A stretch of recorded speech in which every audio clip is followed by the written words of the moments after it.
Change does not have to be revolutionary, like suddenly quitting your job and moving to Hawaii to live on the beach. Even though it isn't what society wants you to believe, progress is generally slow, but the good news is it can be fun. Building on small changes in habitual behavior while celebrating each step along the way is the way to achieve lasting change. In Tiny Habits, B.J. Fogg uncovers the underlying mechanisms behind habits, reminding readers of their ability to change. Fogg clarifies the process for those who have struggled with forming or stopping habits and reevaluates the role of motivation in achieving greater things. By adopting Fogg's systematic process of change, readers can empower themselves with the ability to transform the miles that seem to stretch between them and their aspirations into baby steps in the form of tiny habits. Society measures success in terms of big achievements, making us doubt our progress when it doesn't look like a revolution. This doesn't mean we are failures at forming habits. It means society's approach is faulty and full of risk. To be successful, we need to stop judging ourselves according to society's impossibly high standards and start working on breaking down big aspirations into tiny steps. Instead of going all in or going home, we can begin the process of change by incorporating tiny behaviors into our routines. These steps appear insignificant at first, but they always add up and result in profound turnabouts in behavior. The perks of starting tiny is that you don't need time. You don't have to worry about fitting these habits into your routine. They only need a maximum of 30 seconds each and can be started at any time. There's no need to wait for the right moment. For every behavior conceivable, there are 3 ingredients called MAP: motivation, ability, and prompt. Motivation refers to our desire to perform a certain action. Ability indicates whether it is physically possible to do so, and the prompt is what serves as a reminder. Easy behaviors we are highly motivated to perform are the ones most likely to be maintained as habits. The more we repeat tasks, the easier they get. With time, these tasks become autonomous and effortless to complete, even if motivation falters. No matter how motivated we are and how easy the action is, we would end up forgetting to do it without a proper cue. If you're having trouble making the habit stick, you can troubleshoot by first checking whether you have a prompt to launch you into actions. If the prompt is not the issue, investigate ability. Motivation comes last. People usually have enough of it, and it's the most difficult to adjust. When a lack of motivation is indeed the obstacle, you must consider why and try finding substitutes for the behavior. If you need to lose weight but hate strict workouts, taking up dance might be more in line with your preferences. Relying on motivation to launch us into action sets us up for disappointment. Motivation is very fickle.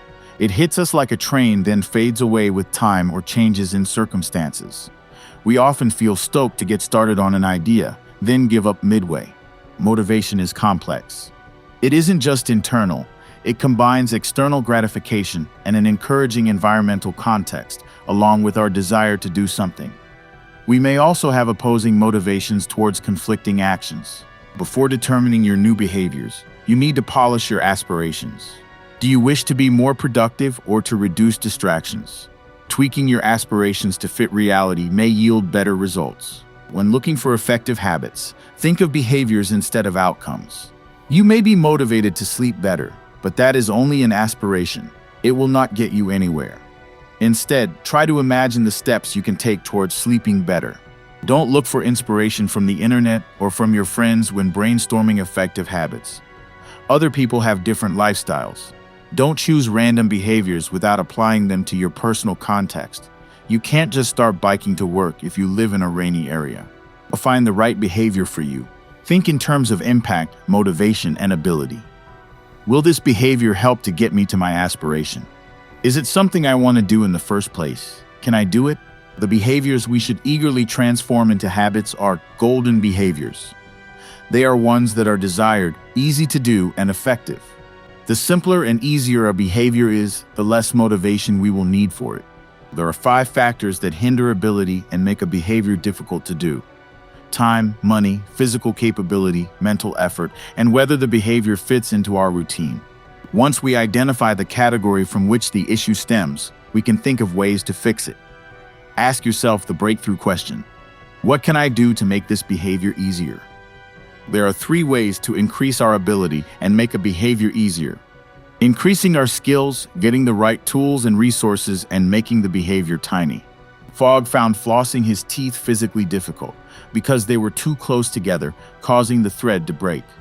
He solved this issue by finding the right tools and buying thinner floss. We can increase our skills by getting a coach or looking up information. This increases our ability to perform the mental or physical task, making it easier. We can make a behavior tiny by beginning with a starter step or scaling it back. If we wish to take walks in the morning, we can begin by completing a starter step, putting our shoes on. Instead of flossing all your teeth, start by flossing only one. By making these habits tinier, we can set ourselves up for doing the full action. We might find walking easier after we have slipped our shoes on. We might find flossing all our teeth easier once we've gotten our hands dirty with one. After forming a habit and getting to the desired result, we must work towards sustaining it. On the days when you don't feel like flossing all your teeth, revert to flossing one tooth anyway. After making our behavior tiny, we must find a good prompt to launch us into action. There are 3 types of prompts that vary in efficacy: person prompts, context prompts, and action prompts. Person prompts are the most unreliable. These prompts count on our ability to remember events or notice how our bodies feel. This fails because we tend to forget many things while we are distracted with consuming tasks. Context prompts are growing less effective today.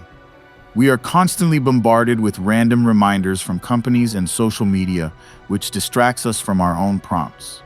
If we set a reminder on our phone, we might dismiss it as a text message without checking. The best kind of prompts are action prompts. These rely on actions already engraved in our pre-existing routines, acting as anchors by being stable reminders. These include flushing the toilet, turning the water off, opening a drawer, or setting a purse down. When we identify these anchors, we can choose the ones that fit our new habit best.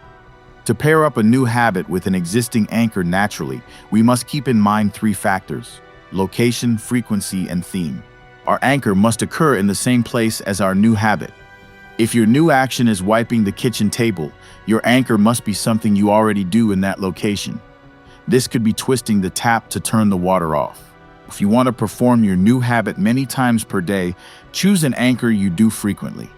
This could be flushing the toilet or sitting down. Your tiny habit must match the theme of the anchor. If the habit involves relaxation, it's best to do it when you get under the shower or have a cup of tea. If the habit is to check your schedule, do it after setting your cup of morning coffee on the table. If the anchor is not working, it could mean that another small action already follows the anchor you chose, blocking the sequence that leads to the habit. Instead of saying, "After I wash my hands," refine the anchor and say, "After I dry my hands." Anchors could come in the form of breaks. If you are waiting in line or waiting for the water to get hot before a shower, tell yourself positive affirmations as a meanwhile habit. We can use the powerful tool of prompts to transform something irritating into something constructive. We can use negative thoughts as a prompt that reminds us to say something kind to ourselves. We can use an irritating noise as a prompt to relax. When we feel happiness and celebrate after experiencing success, we have achieved what Fogg calls shine. Feeling shine is the most crucial step in the process of forming habits. When we celebrate immediately after completing our habit, dopamine is released in the brain, acting as positive reinforcement.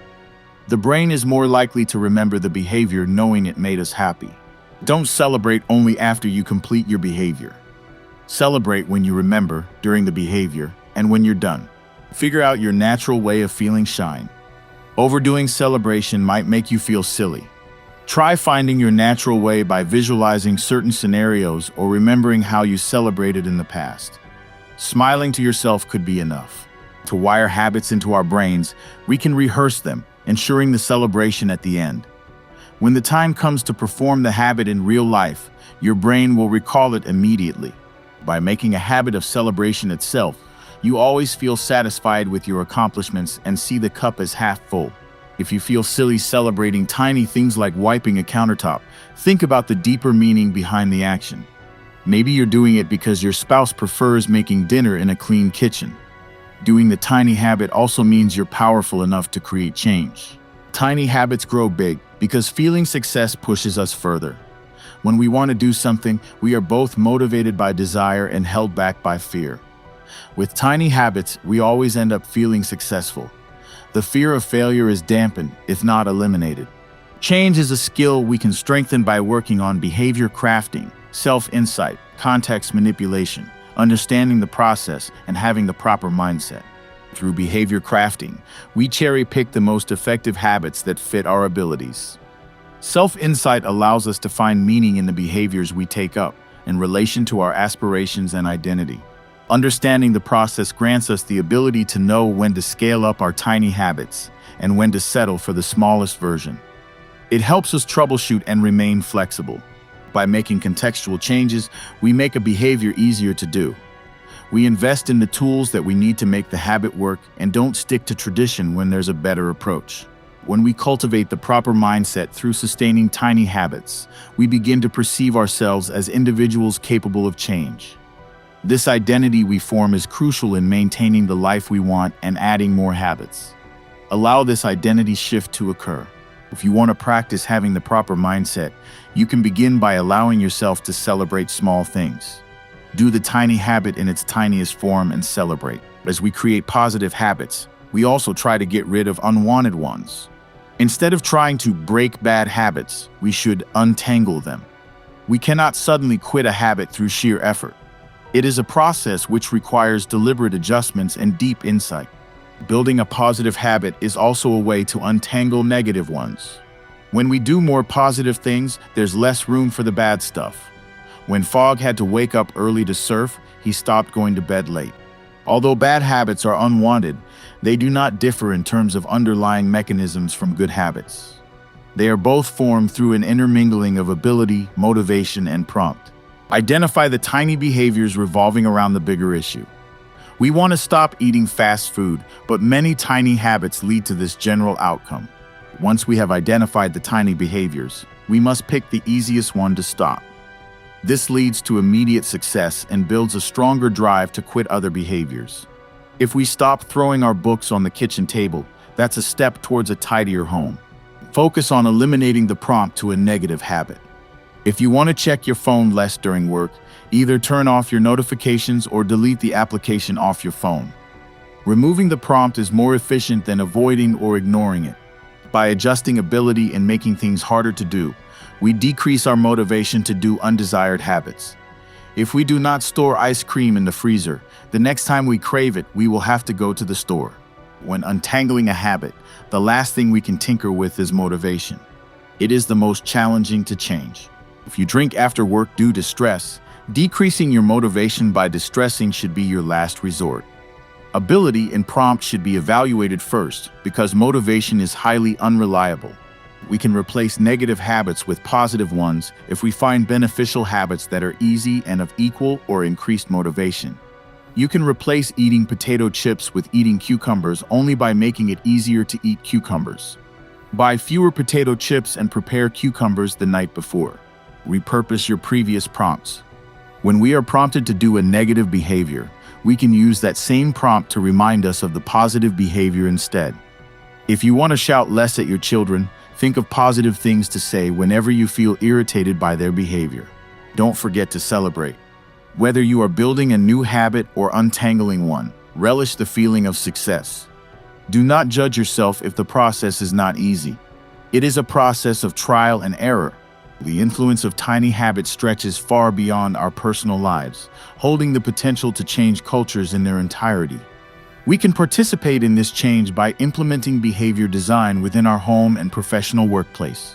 When designing change among other groups, we need to keep in mind the same principles that apply to ourselves. The purpose is to help others achieve what they already want to achieve and guide them towards feeling increasingly successful.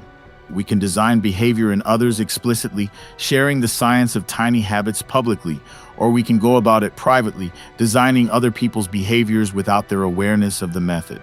When designing the behavior of others, we can follow the same steps we followed individually. First, we identify the common aspiration of the group, then brainstorm behaviors to make it happen. Define golden behaviors in a group. Write each brainstormed behavior on a card. With the deck of behaviors, you can go around participants in a circle, asking them to rearrange the cards according to efficacy and simplicity on a vertical axis. After multiple rounds, once people stop changing the placement of behaviors, you can identify which ones made it to the easy and effective section through general consensus. Once you have your tiny behaviors ready, find the right prompt for the team. If you wish to make a habit of having your employees send you a daily report after lunch, ask them to place a sticky note in the middle of their screen after grabbing their wallets. If you find that some people are successful at maintaining the habit while others aren't, identify what those who succeed are doing and perhaps generalize their behavior. In team settings and groups, celebration is also immensely powerful. When you are the leader, people look up to you for praise and appreciate your motivating words. We must not underestimate the power of tiny habits. They could inspire and bring about change in people with learning disabilities if tackled creatively. They are for everyone. If we tap into the power of tiny habits and discover a life-changing method, we can become active propagators of this revolutionary perspective. By sharing the ideas of behavior design through conversations about change and helping others feel successful through cheering them on, we grow together. When we actively teach others to enjoy their tiny successes by cheering people on, we are building a society which accepts incremental and small progress. We can create positive family and group traditions revolving around tiny habits and the ideology of incremental progress, setting ourselves onto the path of leading a peaceful life in which we are the pilots of our own ships.